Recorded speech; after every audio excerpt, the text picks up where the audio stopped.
Hello everyone, स्वागत है आप सभी का आपके channel we have bright education पे। तो देखिए, जैसा कि आपको पता है हम लोग पृष्ठीय क्षेत्रफल और आयतन पढ़ रहे थे, है ना। और हम लोग एक्सरसाइज 13.4 तक कंप्लीट कर चुके हैं। आज जो हमारा एक्सरसाइज है वो है 13.5। बता दें कि इस एक्सरसाइज में हम लोग घन और घनाभ का आयतन के बारे में सीखने वाले हैं। और आपको बता दें कि इसी के जैसा, है ना, हम लोग 13.1 पढ़े थे जिसमें हम लोग घन और घनाभ का पृष्ठीय क्षेत्रफल पढ़े थे, है ना। तो अगर आप उस वीडियो को नहीं देखे हैं तो आप देख सकते हैं, क्योंकि वहाँ पे हम लोगों ने घन और घनाभ को डिस्क्राइब किया था पूरा बेहतरीन तरीक़ा से, है ना। और फिर जो है इसके सारा फार्मूलाज को भी देख चुके हैं। तो देखिए, इस एक्सरसाइज में आपको इसका आयतन जानना है। तो चलिए पहले हम लोग देख लेते हैं घनाभ का आयतन क्या होता है। देखिएगा, जो घनाभ होता है, घनाभ का जो आयतन होता है वो होता है L into B into H, है ना। लंबाई इंटू चौड़ाई इंटू ऊंचाई, यही इसका आयतन होता है। और घन का आयतन का बात करें तो घन का जो आयतन होता है, इसका आयतन होता है भुजा का क्यूब। भुजा को ए बोला गया है अभी, क्योंकि इसमें सारा भुजा क्या होता है, बराबर होता है घन में, है ना। तो ए का क्यूब होता है। तो आपको इतना पता होना चाहिए, है ना। उसके बाद चलिए अब हम लोग इस एक्सरसाइज को देखते हैं। देखिएगा, क्वेश्चन नंबर 1 आपको स्क्रीन पे दिख रहा है ना। देखिए क्या कहता है क्वेश्चन नंबर 1। बोलता है कि यदि माचिस की एक डिब्बी, है ना, आप माचिस का डिब्बा देखे होंगे, कैसा रहता है, घनाभाकार रहता है ना, पहले ही बताया गया है। तो देखिए, इसका दे रखा है घनाभाकार जो माचिस का डिब्बा है, इसका माप दे रखा है ना। लंबाई दे रखा है 4 सेंटीमीटर, चौड़ाई 2.5 सेंटीमीटर और फिर ऊंचाई 1.5 सेंटीमीटर दे रखा है। और बोलता है कि इस तरह का 12 डिब्बे का आयतन क्या होगा। ध्यान दीजिएगा, इस तरह से एक डिब्बा का लंबाई चौड़ाई ऊंचाई दे रखा है और हमसे पूछा है 12 डिब्बा का आयतन क्या होगा। तो चलिए पहले एक का आयतन निकालते हैं, फिर जितना आयतन आएगा तो उसको 12 से मल्टीप्लाई कर देंगे तो 12 का निकल जाएगा, है ना। तो चलिए इसको हम लोग सॉल्व करते हैं 1 नंबर। पहले मेरा जो दे रखा है उसको लिख लेते हैं। एल लंबाई कितना है, लंबाई आपका है 4 सेंटीमीटर, चौड़ाई कितना है 2.5 सेंटीमीटर और ऊंचाई जो है सो आपका 1.5 सेंटीमीटर, है ना। तो चलिए लिखेंगे, चूँकि घनाभाकार माचिस की डिब्बिया, है ना, डिब्बी लिख देते हैं ना, जो इस सवाल में लिखा हुआ है डिब्बी का आयतन। अभी बताए थे घनाभ का आयतन क्या होता है, L into B into H होता है। तो चलिए बैठा दीजिए। L कितना है 4 इंटू 2.5 है चौड़ाई, ऊंचाई कितना है 1.5, है ना। इसको मल्टीप्लाई करेंगे, है ना। तो मल्टीप्लाई करके अभी हम लोग यहाँ भी मल्टीप्लाई कर सकते हैं। तो चाहे तो हमको बोला है 12 को निकालने के लिए, ये तो ये एक का आया आयतन, है ना। तो चलिए हम लोग एक ही बार मल्टीप्लाई कर लेंगे, है ना। तो हम लोग अब लिखते हैं, लिखेंगे इसी प्रकार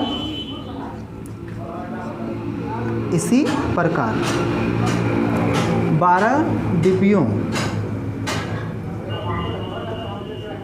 डिब्बियों का आयतन। माचिस का जो 12 डिब्बी है उसका आयतन हम लोग लिखेंगे। तो एक का आयतन कितना आया है 4 इंटू 2.5 इंटू 1.5 आया है। हमको कई ठोका निकालना है 12 ठोको। तो 12 से इससे क्या कर देंगे मल्टीप्लाई, है ना, जो आएगा वही आंसर हो जाएगा। तो 12 चौके कितना होता है, बोलिए 12 चौके कितना होता है 48, है ना। फिर इसको गुना कर दीजिए। 25 को पहले 15 से मल्टीप्लाई करते हैं। 5 × 25 का 5, हाथ में 2, 10 और 2 12 हो जाएगा। 5 2 5 7 3 375 आ गया। 375 को 12 चौका 48 होता है, 48 से मल्टीप्लाई कर दीजिए। 8 × 5 40 का 0 हाथ में 4, है ना। 7 8 56, 56 और 4 60 का 0 हाथ में 6, 8 3 24, 24 और 6 30, है ना। 4 5 20 का 0 हाथ में 2, 7 चौक 28 और 2 30 का 0 हाथ में 3, 4 3 12 और 3 15, ये हो गया 0 0 0 5 3 8 1। कितना आ गया 18,000 आ गया आपका, 18,000 आ गया। अब देखिए, इधर से एक अंक के पहले पॉइंट है, इधर से एक अंक, मतलब एक और एक 2 अंक, तो यहाँ पर पॉइंट लग जाएगा। इसका मतलब है 180 जैसो सेंटीमीटर था तो सेंटीमीटर क्यूब आ गया, है ना। आयतन याद रखिएगा, हमेशा आयतन किस में होता है क्यूब में। अगर मीटर है तो मीटर क्यूब और सेंटीमीटर है तो सेंटीमीटर क्यूब। इस तरह से हम लोगों ने देख लिया कि 12 डिब्बी का जो पैकेट होगा उसका आयतन कितना होगा 180 सेंटीमीटर क्यूब उसका आयतन होगा, है ना। तो चलिए अब क्वेश्चन नंबर 2 को देखते हैं। देखिए क्वेश्चन नंबर 2 आपको स्क्रीन पे दिख रहा होगा, है ना। चलिए देखते हैं क्वेश्चन नंबर 2 क्या कहता है। देखिए 2 में बोल रखा है कि यदि एक घनाभाकार पानी की टंकी 6 मीटर लंबी है, 5 मीटर चौड़ी है और 4.5 मीटर गहरी है। जैसा कि आप देख रहे हैं 6 मीटर लंबा, 5 मीटर चौड़ा और 4.5 मीटर गहरा है ना।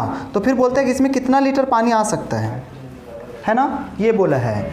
देखिए ऐसे भी हम लोग को पता है आयतन मतलब क्या होता है। आयतन मतलब होता है जैसे कोई भी वस्तु है उसमें कितना जो सो पदार्थ रखा जा सकता है, चाहे वो द्रव हो या चाहे कोई भी पदार्थ हो, कितना उसके अंदर रखा जाएगा, वैसा कंडीशन में हम लोग आयतन निकालते हैं, है ना।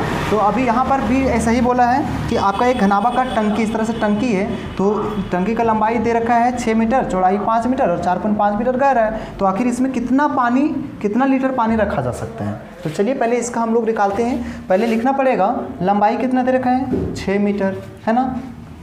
चौड़ाई कितना दे रखा है 5 मीटर और गहराई यानी कि हाइट इसका कितना है 4.5 मीटर है ना।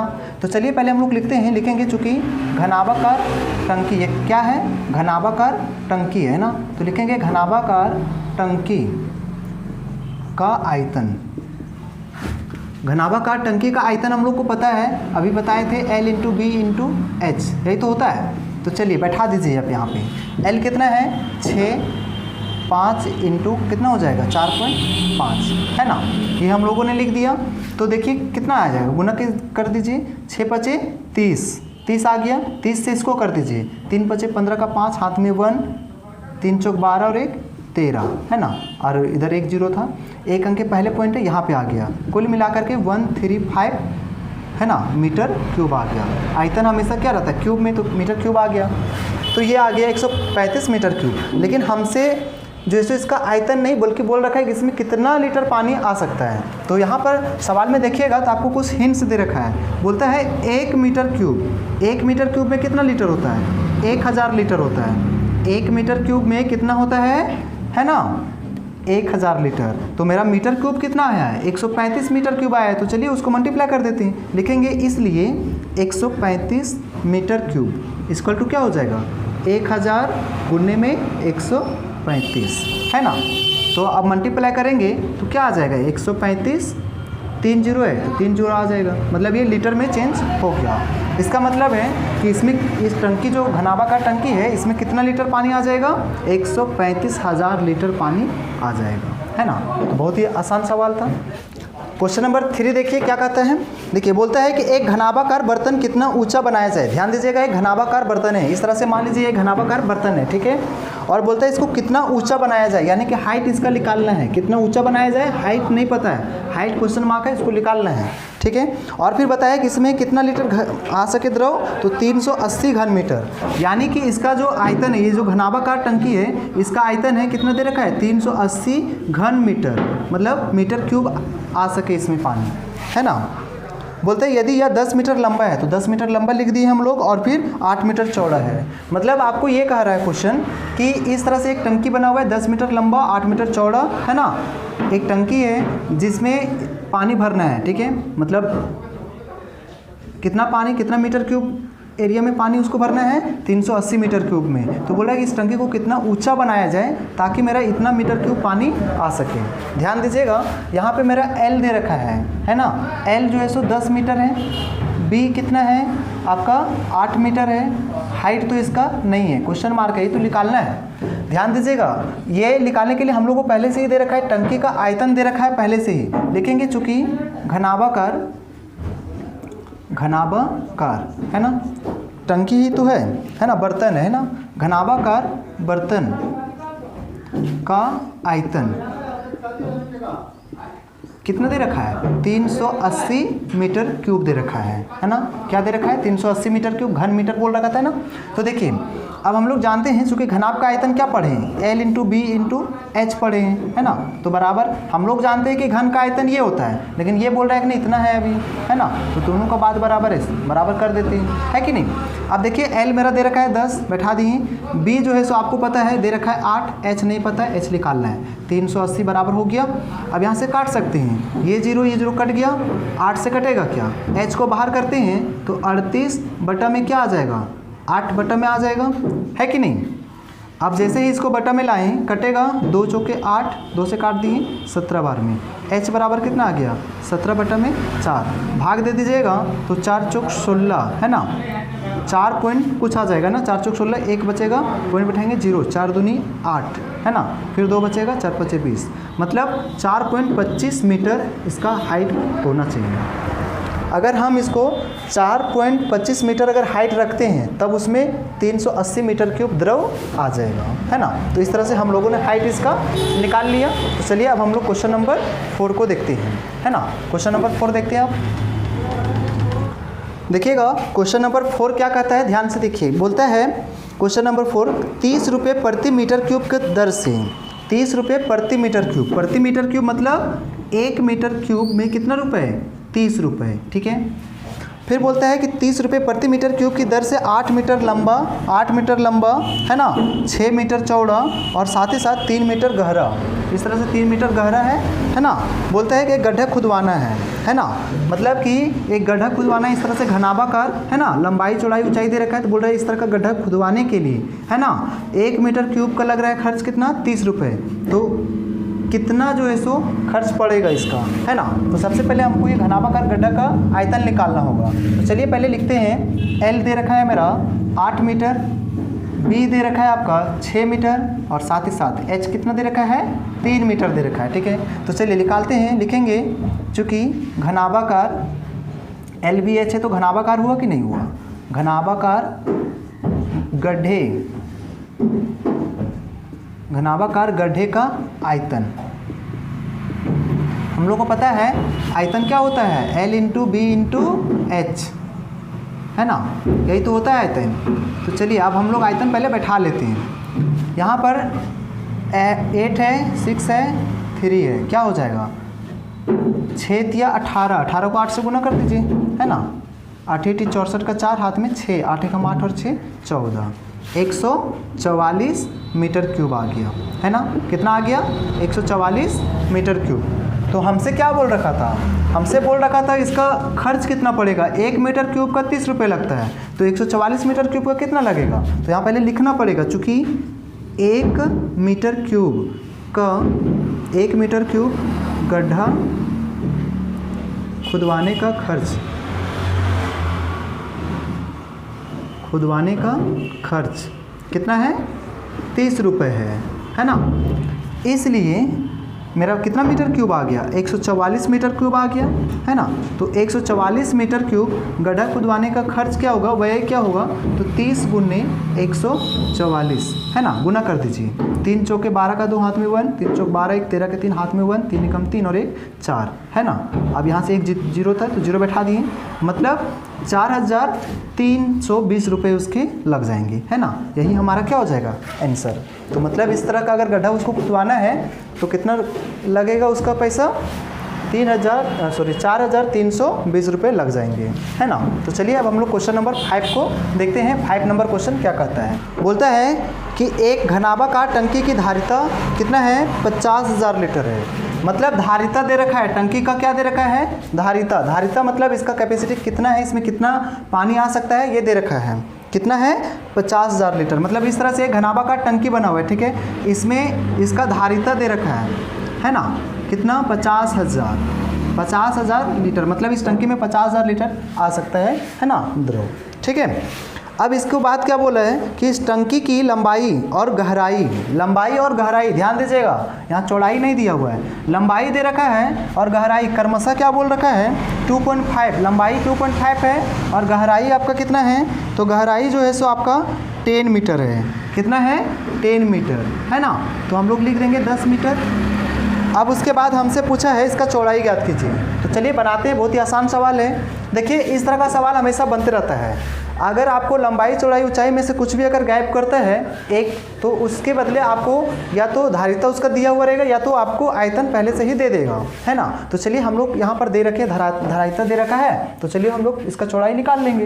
पहले हम लोग को पता होना चाहिए, है ना, जो लिखा हुआ है वो लिख लेते हैं पहले, ठीक है। देखिए लंबाई दे रखा है आपका 2.5 मीटर लिख दिए, चौड़ाई कितना है, चौड़ाई तो पता ही नहीं है, यही तो निकालना है, एच आपका 10 मीटर है ना। चूँकि हम लोग को यहाँ क्या दे रखा है, धारिता दे रखा है, धारिता कितना दे रखा है 50,000 लीटर, है ना। तो 50,000 लीटर है, तो चलिए हम लोग पहले इसको क्या करेंगे, सेंटीमीटर में चेंज करेंगे, मतलब मीटर क्यूब में चेंज करते हैं। पहले आयतन इससे निकालते हैं, तो लिखेंगे आयतन निकालने के लिए क्या करेंगे, आपको पता होना चाहिए जब भी धारिता दिया हो और उससे आयतन निकालना हो तो हम लोग क्या करते हैं 1000 से भाग देते हैं, क्योंकि आपको पता होगा, अगर हम लोग अभी पहले भी पढ़े थे कि 1 मीटर क्यूब में कितना लीटर होता है, 1000 लीटर होता है, 1000 लीटर होता है कि नहीं होता है। तो बस उसी तरह से जितना मीटर क्यूब का निकालना है उससे उसको भाग देना होगा।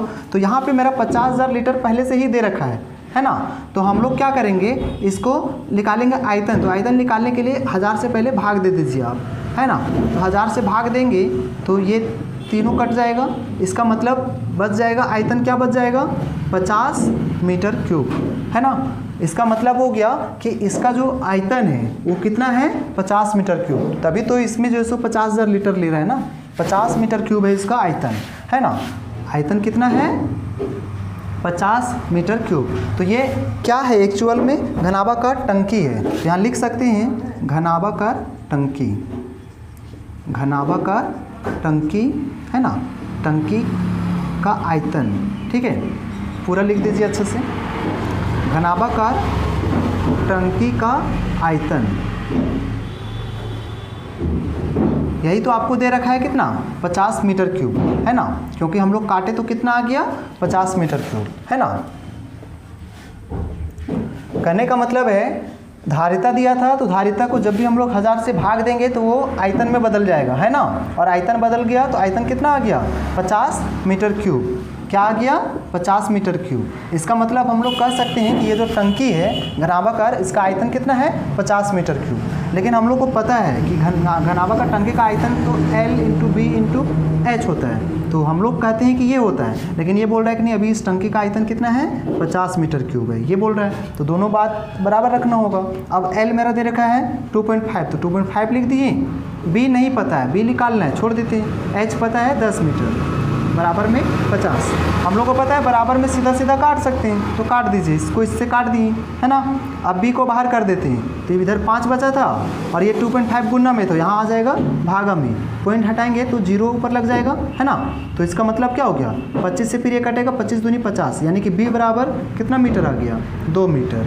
इसका मतलब है इसको, ये जो टंकी है जिसमें 50,000 लीटर पानी आ रहा है, इसमें चौड़ाई कितना रहा होगा इस टंकी का, तो 2 मीटर इसका चौड़ाई रहा होगा। देखिएगा क्वेश्चन नंबर 6 आपको स्क्रीन पे दिख रहा होगा। देखिए क्वेश्चन 6 क्या कहता है, बोलता है एक गांव जिसकी जनसंख्या 4000 है। ध्यान दीजिएगा, एक गांव है ना, गांव का जनसंख्या कितना है 4000, वहाँ का जनसंख्या है, ठीक है, 4000 जनसंख्या है। फिर बोलता है कि जो 4000 जनसंख्या जो है उसको प्रतिदिन जो है सो प्रति व्यक्ति 150 लीटर पानी की आवश्यकता होता है। मतलब इस गांव में 4000 लोग हैं और 4000 लोग में प्रतिदिन जो है सो प्रति व्यक्ति को मतलब हर एक व्यक्ति को कितना लीटर पानी का आवश्यकता पड़ रहा है 150 लीटर पानी का आवश्यकता पड़ रहा है, ठीक है। तो फिर बोलता है कि 20 मीटर, 15 मीटर और 6 मीटर मापों वाली टंकी का पानी वहाँ कितने दिन के लिए चलेगा। यानी कि इस तरह से एक टंकी बना हुआ है, बड़ा सा टंकी बना हुआ है गांव में, है ना, पानी जिसमें रखा हुआ है, घनाभाकार टंकी है, क्योंकि लंबाई चौड़ाई ऊंचाई दे रखा है तो घनाभाकार टंकी है ना, इस तरह से दे रखा है। तो देखिए ये जो दे रखा है इसका लंबाई कितना दे रखा है, लंबाई आपका दे रखा है 20 मीटर, ठीक है। चौड़ाई जो है सो B बराबर आपको दे रखा है, B बराबर आपको 15 मीटर दे रखा है, और साथ ही साथ H जो है सो 6 मीटर दे रखा है। कितना मीटर दे रखा है 6 मीटर। यानी कि एक टंकी बनाया गया है गांव में, जो जनसंख्या है 4000, उसको पानी उपलब्ध कराने के लिए, है ना। जैसे एक बड़ा सा टंकी बना हुआ है जिसका लंबाई 20 मीटर है, चौड़ाई आपका जो है सो 15 मीटर है और ऊंचाई 6 मीटर है ना। इस तरह से टंकी बना हुआ है। तो बोल रहा है कि इसमें जितना भी पानी भरा हुआ है, ठीक है, तो वो जो टंकी में पानी भरा वो कितने दिनों तक चलेगा, है ना। कब, जब एक व्यक्ति को प्रतिदिन 150 लीटर पानी की आवश्यकता पड़ता है, तो कितना दिन चलेगा, है ना, ये पूछ रखा है। तो चलिए देखते हैं सवाल को। देखिए सबसे पहले हम लोग को यहाँ देखना है कि जो है सो प्रति व्यक्ति पानी कितना खर्च हो रहा है 150 लीटर। लिखेंगे प्रति व्यक्ति व्यय मतलब खर्च, है ना, व्यय पानी, इक्वल टू 150 लीटर। यानी कि कहने का मतलब ये है कि प्रति व्यक्ति, हर एक व्यक्ति को पानी खर्च हो रहा है 150 लीटर, है ना। तो अगर एक व्यक्ति को 150 लीटर पानी लग रहा है तो गांव में है कितना व्यक्ति, 4000 व्यक्ति है, तो कुल व्यय पानी कितना होगा, कुल व्यय पानी मतलब कुल कितना पानी खर्च होगा। सोचिए ना, अगर एक आदमी 150 लीटर प्रतिदिन ख़त्म करता है तो गांव में 4000 लोग हैं, तो 4000 को 150 लीटर चाहिए कि नहीं चाहिए, कितना आ जाएगा, 15 चौके 60, मतलब 60 आ गया, 15 चौक 60 और 3 जीरो और 1 जीरो इधर, 4 जीरो, है ना। मतलब इतना लीटर पानी जो है सो पूरा गांव में लगेगा, है ना, प्रतिदिन। मतलब एक दिन में जो है सो इतना पानी लगेगा, कब, 4000 जनसंख्या के लिए, है ना। तो देखिए ये तो लीटर में आ गया। हम लोग को पता है कि इसका हम लोग पहले आयतन निकालेंगे, लिखेंगे, चूँकि आयतन हम लोग जानते हैं कि जब भी लीटर दे रखा होता है तो आयतन निकालने के लिए हम लोग क्या करते हैं, 1000 से भाग देते हैं, है ना, 2 4 5, इसको 1000 से भाग दे देते हैं तो 3 जीरो कटा, 3 जीरो कटा, मतलब कि 600, है ना, मीटर में दे रखा है ये सब, तो ये भी मीटर क्यूब में आ गया, है ना। मतलब इस टंकी का जो आयतन है वो टंकी का आयतन कितना आ गया, 600 मीटर क्यूब आ गया, है ना। यहाँ तक हम लोगों ने देख लिया। अब उसके बाद अब क्या करेंगे, तो देखिए अब हम लोग क्या करते हैं, हमसे सवाल में बोला गया था कितना दिन तक पानी चलेगा, तो हम लोग लिखेंगे अभीष्ट दिनों की संख्या, अभीष्ट दिनों की संख्या, मतलब कितना दिन पानी चलेगा वो हम लोग निकाल रहे हैं। तो देखिए जब भी इस तरह का प्रश्न आ जाता है तो हम लोग को पता है कि इसका आयतन कितना आ गया, टंकी का आयतन आ गया 600 मीटर क्यूब, है ना। तो यहाँ लिखेंगे टंकी का आयतन, टंकी का आयतन मतलब जितना पानी भरा हुआ है पूरा टंकी में, उसी से तो प्रति व्यक्ति को बांटना है ना, तो हर एक व्यक्ति को इससे भाग दे देते हैं, है ना, पता चल जाएगा कितना दिन चलेगा। तो यहाँ लिख देंगे प्रति व्यक्ति व्यय पानी का आयतन, जितना भी प्रति व्यक्ति व्यय पानी जो खर्च कर रहा है उसका आयतन।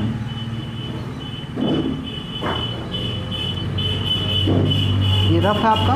तो देखिए हम लोगों ने क्या किया, टंकी का आयतन, टंकी आपका दे रखा है, टंकी कैसा है, घनाभाकार, तो टंकी का आयतन क्या होता है, L into B into H होता है घनाभाकार टंकी का। तो L इसका दे रखा है 20 मीटर इंटू बी दे रखा है 15 मीटर टंकी का, और टंकी का ऊंचाई दे रखा है 6 मीटर, ये दे रखा है। हम लोगों ने टंकी का आयतन लिख लिया। अब उसके बाद प्रति व्यक्ति व्यय पानी का आयतन, तो यहाँ देखिए ना प्रति व्यक्ति व्यय पानी का आयतन कितना है, टोटल 600, है ना, कितना है 600, है ना।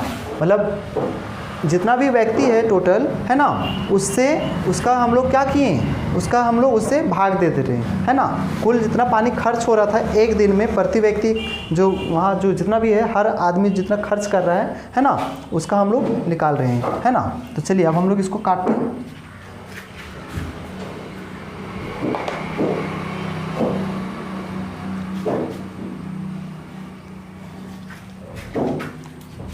काटेंगे तो ये जीरो कट गया, है ना। अब यहाँ से काटेंगे 6 दहाई 60 होता है ना, काट दिए। अब देखिए 2 से 2 बचे 10, 5 से काटेंगे 5 तिहाई 15, है ना। इसका मतलब ये समझ में आया कि जो पानी जो भरा हुआ है वो कितना दिन चलेगा, 3 दिन चलेगा। कितना दिन चलेगा, अगर 4000 जनसंख्या वहाँ यूज करेगा इस टंकी का पानी, है ना, तो जितना इसमें पानी भरा हुआ है वो कितना दिन चलेगा, 3 दिन ये पानी चलने वाला है। तो इस तरह से ये आपका क्या हो गया, आंसर हो गया, है ना। तो हम लोगों ने देख लिया कैसे ये बन गया। चलिए अब हम लोग आगे का सवाल करते हैं। 7 नंबर क्वेश्चन आप देख रहे होंगे। तो क्या कहता है कि यदि किसी गोदाम की माप 40 मीटर, 25 मीटर और 15 मीटर है। ध्यान दीजिएगा ये सवाल में थोड़ा मिस्टेक लिखा होगा, ऊंचाई इसका 15 मीटर होना चाहिए, आप उसको सही कर लीजिएगा, ठीक है, 15 मीटर होगा। तो देखिए जब भी इस तरह का सवाल आ जाता है ना कि एक बड़ा सा दे रखा है घनाभ और उसमें कुछ संख्या में रखना है ना, कितना रखा जा सकता है, तो आप डायरेक्ट इस सवाल को बना सकते हैं। जो बड़ा वाला जो आयतन होगा जिसमें रखना है ना, उसके आयतन में भाग दे देंगे जिसको रख रहा है उससे, है ना। तो हम लोग यहाँ पर हमको बोला था कितना जो है सो अधिकतम कितने कैरेट रखे जा सकते हैं, तो हम लोग डायरेक्ट लिख सकते हैं रखे जा सकने वाले कैरेटों की संख्या, कैरेटों की संख्या, ठीक है। क्या करेंगे, कैसे निकालेंगे, तो गोदाम का जो आयतन दे रखा है, चूँकि इसी में तो रखना है ना, गोदाम का आयतन गोदाम का आयतन, इसमें हम लोग भाग दे देंगे, ध्यान दीजिएगा, 1 कैरेट का आयतन से, एक जो कैरेट है ना, 1 कैरेट का आयतन,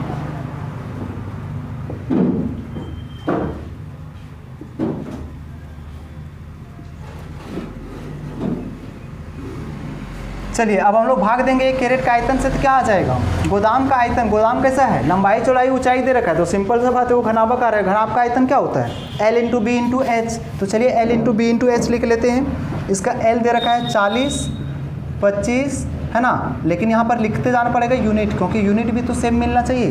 40 मीटर, 25 मीटर और फिर 15 मीटर दे रखा है ना, 15 मीटर दे रखा है, ठीक है। और साथ ही साथ कैरेट जो है, कैरेट, 1 कैरेट का आयतन कितना दे रखा है, तो आयतन दे रखा है इसमें, कैरेट वाला आयतन दे रखा है 1.5 metre, 1.5 metre into 1.25 metre, 1.25 metre, और इसका जो हाइट है वो है 0.5 मीटर, ठीक है। देखिए यहाँ पे सब पॉइंट में, पॉइंट पहले हटा लेते हैं, पॉइंट हटाएंगे तो ऊपर क्या हो जाएगा, 10 से मल्टीप्लाई हो जाएगा। फिर यहाँ से पॉइंट हटाएंगे तो पॉइंट के बाद 2 जीरो है, 2 नंबर है तो 2 जीरो मल्टीप्लाई हो जाएगा, इंटू यहाँ से पॉइंट हटाते हैं तो फिर से 10 हो जाएगा, है ना। नीचे वाला से सारा पॉइंट हटा लिए ताकि काटने में आसान हो जाए। अब ये 15 और ये 15 कट गया, है ना।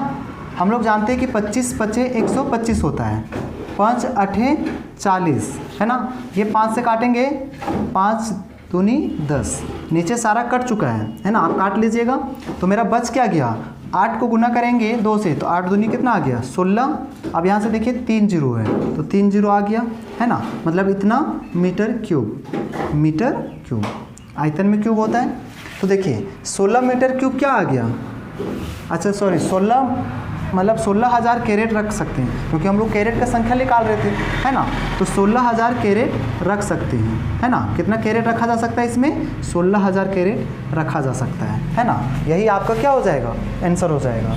तो चलिए क्वेश्चन नंबर 8 को हम लोग देखते हैं। देखिए क्वेश्चन नंबर 8 क्या कहता है कि 12 सेंटीमीटर भुजा वाले एक ठोस घन को बराबर आयतन वाले 8 घनों में काटा जाता है। इस तरह से एक ठोस घन दे रखा है 12 सेंटीमीटर भुजा वाला, इसका ए कितना है, 12 सेंटीमीटर दे रखा है ना, और इसको काटना है 8 टुकड़ा में काटना है, ध्यान दीजिएगा, और 8 बराबर टुकड़ा में काटना है, मतलब कि वो जो काटा जाएगा 8 हिस्सा में वो भी घन के जैसा ही होगा, है ना, बराबर बराबर काटना है।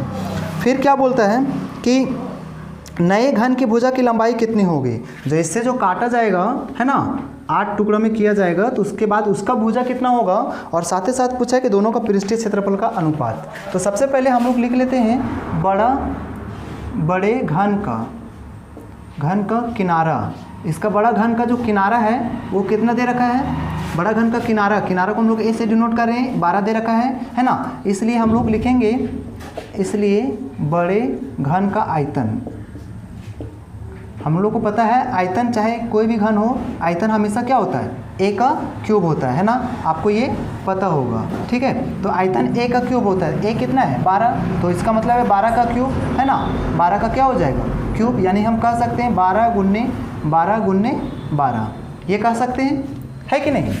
तो देखिए ये मेरा आ गया। अब हमको चूँकि क्या बोल रहा था कि ये जो घन है, जो भी घन का आयतन रहा होगा इसी से काटा जा रहा है, 8 बराबर घन में काटा जा रहा है ना। तो हम लोग लिखेंगे अब इसी से निकालेंगे छोटा घन का आयतन, चूँकि काटेगा तो छोटा घन बन जाएगा ना, तो लिखेंगे छोटा घन का जो है सो आयतन, छोटा घन का आयतन क्या हो जाएगा, ये बड़ा वाला घन का आयतन कितना है 12 गुन्ने 12 है, और इसी का इसका जितना भी आयतन है उसी को 8 टुकड़ा कर दे रहा है, 8 बराबर घन में काट रहा है, तो 8 से भाग देंगे, तो 8 से भाग देंगे तो ये आ जाएगा, काट देते हैं, 4 दूनी 8 4 तिहाई 12, 2 छके 12, इसका मतलब है इसका कितना आ गया 12 गुन्ने 6 गुन्ने 3 आ गया, है ना। लेकिन ध्यान दीजिएगा, हम लोग को पता है घन का आयतन क्या होता है, ए का क्यूब होता है। अच्छा हम लोग इसका ए मान चुके हैं, इसका किनारा को ए मान चुके हैं बड़ा वाला को, तो छोटा वाला को भी ए मानेंगे तो बाद में कंफ्यूज हो सकते हैं, इसलिए इसको क्या कर देते A1 कर देते, ठीक है। अब A1 अगर बाहर कर दिए तो हम लोग को पता है कि ये क्यूब है तो यहाँ क्यूब बना देगा, है ना, ये वाला अगर क्यूब उधर भेजते हैं तो घन क्यूब बना देगा, है ना, 12 गुन्ने 6 गुन्ने 3, इसको तोड़ देते हैं तो 12 को तोड़िएगा तो कैसे टूटेगा, 2 गुने 2 4, 4 दूनी 8 ना, 4 तिहाई 12, 3 आ जाएगा, 3 बार में टूटेगा, 2 दूनी 4, 4 तिहाई 12, और इसको तोड़ेंगे तो 2 तिहाई 6 और फिर ये 3 है ना। हम लोग को पता है जब क्यूब रहता है तो 3 3 का जोड़ा मिलता है, 2 2 और 2 2 का, तीनों का मिल गया तो 2 बाहर आ गया, और फिर ये 3 भी मिल रहा है, मतलब ये भी बाहर आ जाएगा, है ना। तो इसका मतलब आ गया A1 इसका कितना निकल गया, मतलब ये छोटे घन का जो भुजा है वो कितना निकल गया, 6 जो है सो सेंटीमीटर निकल चुका है। ठीक है, ये हम लोगों ने निकाल लिया। अब हमको यहाँ पर देख रहे हैं हम लोग छोटा घन का हमको किनारा पूछा था, छोटा घन का किनारा हम लोग निकाल लिए 6 सेंटीमीटर। लेकिन इतना ही नहीं, हमको बाद में ये पूछा गया है कि दोनों का पृष्ठीय क्षेत्रफल का आयतन बताइए, है ना। तो अब लिखेंगे, अब दोनों घनों के पृष्ठीय क्षेत्रफलों का आयतन,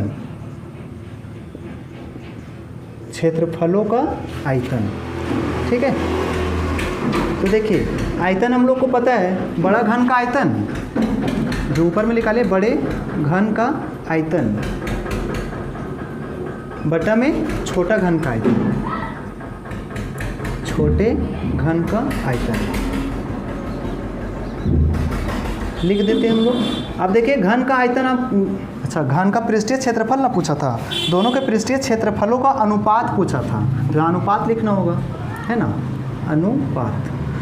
ठीक है, तो बड़ा घन का पृष्ठीय क्षेत्रफल का अनुपात और छोटा घन का पृष्ठीय क्षेत्रफल का अनुपात। तो बड़े घन का पृष्ठीय क्षेत्रफल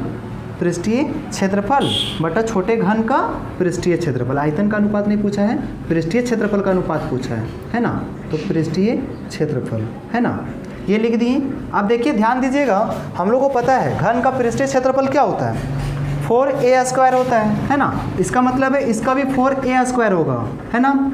और ये भी घन है तो इसका भी 4a² होगा। लेकिन हम लोग इसका किनारा को क्या माने हैं, a, छोटा वाला घन का जो किनारा है इसको a1 माने, है ना। तो इसको a1 हो जाएगा, यहाँ स्क्वायर हो जाएगा, है ना। चलिए अब हम लोग बैठा देते हैं, सिर्फ घन का आयतन होता है, घन का पृष्ठीय क्षेत्रफल होता है ना 4a², है ना। तो बैठा दीजिए 4 इंटू a का मान, ये बड़ा वाला जो घन है उसका भुजा कितना है, बड़ा वाला का 12 दे रखा है, तो यहाँ a का स्क्वायर है, यानी कि 12 का क्या हो जाएगा, स्क्वायर हो जाएगा, है ना। बटा में यहाँ फिर 4, और छोटा वाला जो a है, छोटा वाला a कितना है 6, तो यहाँ भी 6 का क्या हो जाएगा, स्क्वायर। या हम लोग कह सकते हैं 4 गुने 12 गुने 12 बटा में यहाँ से 4 गुने 6 गुने 6, ऐसा लिख सकते हैं। काट दीजिए, काटेंगे 6 दूनी 12, यहाँ से 6 दूनी 12, 4 और 4 कट गया, इसका मतलब 2 दूनी 4, मतलब दोनों का यहाँ पर आ गया 4 और इधर 1 बार में कटा था तो 1, है ना। या कह सकते हैं अनुपात पूछा था तो 4:1 आंसर, यही तो हमारा आंसर होगा, है ना। तो ध्यान दीजिएगा कैसे बनाएं। इस सवाल में बड़ा घन का किनारा 12 दे रखा था, इसके मदद से हम लोग इसका आयतन निकाल लिए। फिर छोटा घन का आयतन क्या बोल रखा था कि जो बड़ा वाला घन है उसी को 8 बराबर टुकड़ा में काट रहा है, तो 8 बराबर टुकड़ा में काट रहा है तो 8 से डिवाइड किए तो छोटा वाला का आयतन निकला। अब इसके आयतन के मदद से हम लोग छोटा वाला का भुजा निकाल लिए, है ना। भुजा निकाले, फिर हमको बोला दोनों का पृष्ठीय क्षेत्रफल का अनुपात, तो दोनों घनों का पृष्ठीय क्षेत्रफल का अनुपात निकाले। बड़ा घन का पृष्ठीय क्षेत्रफल बटा में छोटा घन का पृष्ठीय क्षेत्रफल 4a² होता है ना। तो इस तरह से दोनों को बैठा करके निकाल दिए, है ना। तो चलिए अब हम लोग इसका लास्ट क्वेश्चन देखते हैं, इस एक्सरसाइज का लास्ट क्वेश्चन, है ना। देखिए क्वेश्चन नंबर 9 आपको दिख रहा होगा स्क्रीन पे, है ना। तो देखिए क्या कहता है क्वेश्चन, बोलता है कि यदि 3 मीटर गहरी, ध्यान दीजिएगा 3 मीटर गहरा है ना, और 40 मीटर चौड़ा एक नदी 2 किलोमीटर प्रति घंटा की चाल से बहकर समुद्र में गिरती है, तो 1 मिनट में समुद्र में कितना पानी गिरेगा। देखिए बहुत ही अच्छा सवाल है ना, आपको समझना पड़ेगा। नदी है जो कि 2 किलोमीटर प्रति घंटा की चाल से बह रहा है ना। नदी इस तरह से बहता है ना, 2 किलोमीटर मतलब 2 किलोमीटर प्रति घंटा की रफ्तार से बह रहा है। तो देखिए यही जो बह रहा है ना 2 किलोमीटर प्रति घंटा, यही इसका लंबाई हो जाएगा। क्या हो जाएगा, लंबाई, है ना। हम लोग ये जो बह रहा है जिस रफ्तार से, उसको हम लोग लंबाई में लेंगे, है ना। तो देखिए इसका क्या क्या दे रखा है, 3 मीटर गहराई, एच दे रखा था आपका कितना, 3 मीटर, मतलब ये नदी गहरा कितना है, 3 मीटर है इसका गहराई, और साथ ही साथ इसका जो नदी का जो चौड़ाई है 40 मीटर है। और लंबाई में हम लोग क्या लेंगे, जो बह रहा है 2 किलोमीटर प्रति घंटा है ना, इसको हम लोग लंबाई में लेंगे। देखिएगा ये किलोमीटर प्रति घंटा है, इसको मीटर में चेंज करने के लिए हम लोग को पता है क्या करना पड़ेगा, 1000 से गुना करना पड़ेगा, है ना। तो 1000 से मल्टीप्लाई कर देते हैं इसको, ताकि ये मीटर में चेंज हो जाए, है ना। तो 2000 मीटर हो जाएगा। क्या हो जाएगा, 2000 मीटर, है ना। तो इस तरह से हम लोग इसको मीटर में चेंज कर दिए। देखिए अब इसके बाद हमसे क्या पूछा गया था, प्रति घंटा मतलब हर 1 घंटा, है ना। चूँकि 1 घंटा, प्रति घंटा मतलब होता है हर 1 घंटा, है ना। तो 1 घंटा में बोलते हैं चलकर बहकर समुद्र में गिरता है पानी, कितना पानी, तो हम लोग पहले लिखेंगे 1 घंटे में समुद्र में गिरने वाली पानी का आयतन, गिरने वाली पानी का आयतन। पहले हम लोग देख लेते हैं कि 1 घंटा में समुद्र में कितना पानी गिरता है, ठीक है। तो 1 घंटा में पानी गिरता है कितना आयतन के बराबर, देखते हैं। आयतन इसका निकालेंगे तो चूँकि ये लंबाई चौड़ाई ऊंचाई यहाँ से दिख रहा है आपको, तो ये कैसा होगा, घनाभा कर, तो घनाभ का आयतन बैठाना होगा L × B × H। तो L कितना है 3, B कितना है 40, और अच्छा L आपका कितना है, L आपका जो है सो 2000 ना है, 2000। चौड़ाई जो है सो इसका 40 है, और ऊंचाई यानी कि गहराई 3 है। तो गुना कर देंगे तो कितना आ जाएगा, 4 दूनी 8, है ना, 8 तिहाई 24 और 3 और 1 4 0, मतलब इतना जो है सो मीटर क्यूब यहाँ पे आ गया, है ना। थोड़ा सा ध्यान से समझिएगा, मतलब कहने का मतलब ये है कि 1 घंटा में कितना समुद्र में पानी गिर रहा है, उसका आयतन कितना है 24, है ना। देखिए यहाँ से गिन करके, है ना, इकाई दहाई सैकड़ा हज़ार 10,000 लाख, 2,40,000 मीटर क्यूब पानी गिर रहा है समुद्र में, है ना, 1 घंटा में। या हम कह सकते हैं कि 1 घंटा में क्या होता है 60 मिनट होता है। तो मतलब कह सकते हैं, चूँकि हमको प्रति मिनट का निकालना है, ध्यान दीजिएगा, है ना, मतलब 1 मिनट में कितना पानी गिर रहा है वो निकालना है। अभी तो हम 1 घंटा में निकालें, है ना, हमको 1 मिनट में निकालना है। हम लोग को पता है कि 1 घंटा में 60 मिनट होता है, तो 60 मिनट में समुद्र में गिरने वाला पानी का आयतन कितना हो गया, 24,000 बोलते हैं, 2,40,000 हो गया, है कि नहीं। इतना मीटर क्यूब पानी गिर रहा है 60 मिनट में। बात यही लिखा गया, 1 घंटा में जो 2,40,000 पानी गिर रहा है ना, 1 घंटा बोलिए या 60 मिनट बोलिए, बात एक ही है ना। तो देखिए हमको 1 मिनट का निकालने बोला है। आप सोचिए ना, 60 मिनट में इतना पानी गिर रहा है, तो 1 मिनट में कितना गिरेगा, है ना। यहाँ से लिखेंगे, चूँकि 60 मिनट में इतना गिर रहा है, तो 1 मिनट में निकालने के लिए क्या करेंगे, 1 मिनट में निकालने के लिए हम लोग जो है सो भाग दे देंगे, है ना, 60 से। एक नियम तो आप पढ़े होंगे।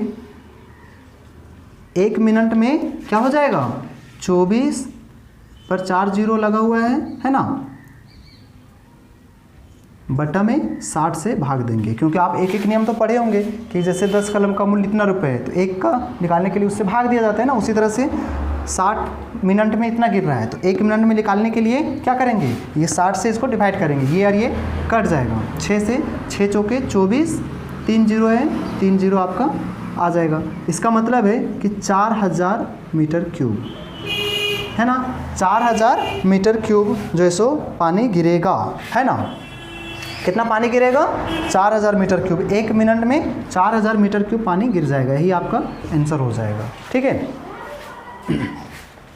तो देखिए आप इस तरह से इस सवाल को समझ लिए, है ना। इस तरह से हम लोगों ने इस एक्सरसाइज को कंप्लीट कर लिया। अगर आपको नहीं समझ में आए तो आप फिर से पीछे करके देख सकते हैं। और हाँ, अगर आपको तब भी दिक्कत होती है तो आप कमेंट बॉक्स में पूछ सकते हैं कि जो है सो क्या दिक्कत है ना। तो देखिए, अगर आपको हमारे वीडियो अच्छा लगती है या समझ में आ रहा है तो आप हमारे चैनल को लाइक और सब्सक्राइब ज़रूर करें, है ना। और जितना ज़्यादा हो सके अपने दोस्तों में शेयर करें, है ना, ताकि हम आपके लिए लगातार इसी तरह के वीडियो लाते रहें। चलिए नेक्स्ट वीडियो में मिलते हैं।